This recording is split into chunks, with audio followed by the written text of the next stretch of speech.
Hey everybody, I'm Winnipeg Sun sports editor Ted Wyman. I'm here with CFL football writer extraordinaire Kirk Benton Thanks. to set up the CFL draft for you today. And it's a big day for the Winnipeg Blue Bombers on Tuesday.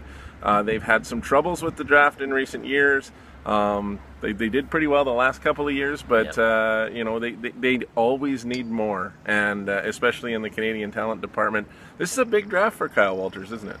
Well, it is. I mean, it might even be a bigger one for Mike O'Shea, considering the pressure he will be under this year, how much he has to win and get to the playoffs. The Bombers, though, say that, you know, they're happy with their Canadian talent. They say they don't need to go after a specific position this year, which is still a little surprising to me. But yeah, Kyle Walters, he has a year and a bit, well, he has 2 years left on his deal, so he's got a little bit of wiggle room, but these guys take time to develop, so it is big for everybody involved. The Canadian talent has improved, but it was badly affected by going back to 2013 when Joe Mack was still the general manager. They pretty much whiffed on everybody that year, including their second overall pick, Andy Malumba, who ended up in the NFL.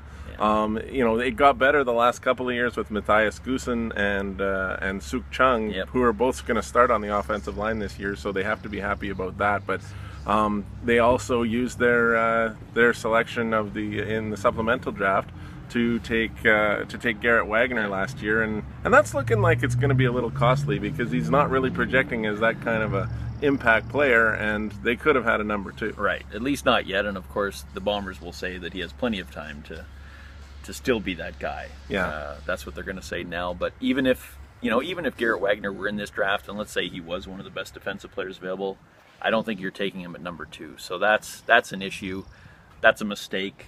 Obviously, the Bombers didn't think they would be that bad last year, but they are, so that's a problem. Yeah, and there are so many offensive linemen available in the draft this year. There's a lot. You know, there's 6 in the top 20 of the combine ranking after the combine, and there's you know, and the Bombers don't pick till 9th because of this situation where they forfeited their second overall pick.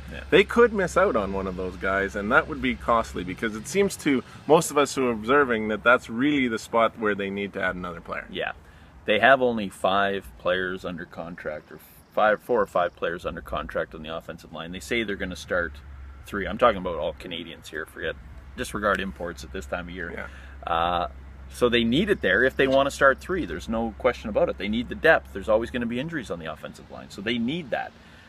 But Kyle Walters says he doesn't need to do it because he claims they have 10 spots at which Canadians could start. So if they don't have an O-lineman there at 9 and 10, and they say, okay, we're just going to pick the best player available, and it's a receiver and a defensive lineman, then that has potential ratio implications where the Bombers, if they run into injury problems later in the year, might have to go to 3 imports on the offensive line. So they're playing with a little bit of fire here.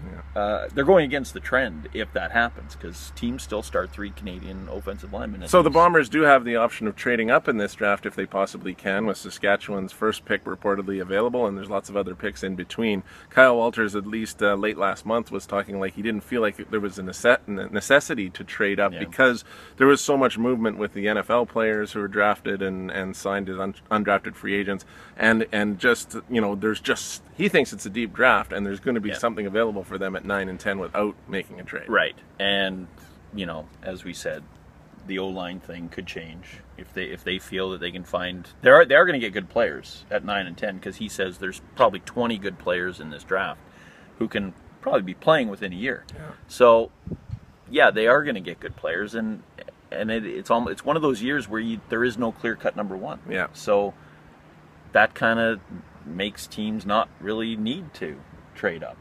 You know, if there's going to be trades, it's going to be teams going maybe from the 3rd or 4th round, packaging a few picks there and trying to get into that 2nd round. The Bombers pick at number 19, and that's kind of right on the cusp of guys who might be able to come in and start, or special teamers. So who knows, maybe the Bombers, because of those 5 guys who are either drafted or signed undrafted free agent deals, that kind of bumps the Bombers out of getting one of those guys at 19. So maybe they make a trade there and move up, you know, 15, 14 kind of thing. So that's, so much could happen, and there will be trades. There always are. These guys trade like crazy on draft day. So Well, some people have predicted, into. indeed, some people have predicted that 6 offensive linemen are going to go in the top 8. Yeah. And they go on runs in the first round. And if that does happen, that's going to be tough on Kyle Walters. But as you said, they'll take the best player available. They don't want to go off the board. Yeah.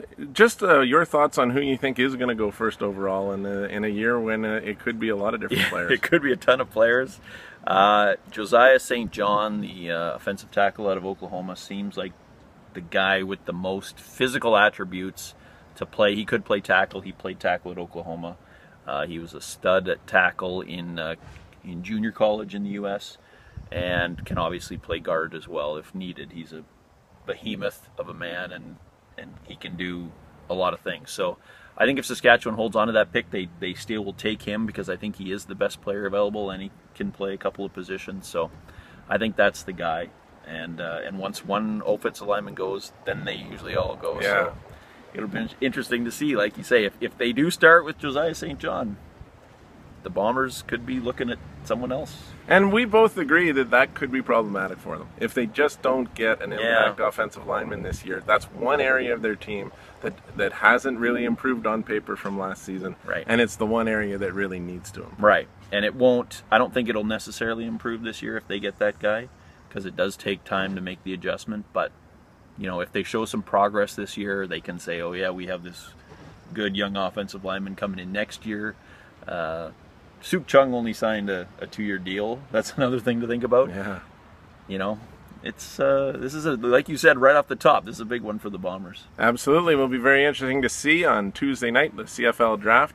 Kirk Penton and myself will be there, and we'll have a post-draft report for you. We will. For Kirk Penton, I'm Ted Wyman. Enjoy the draft.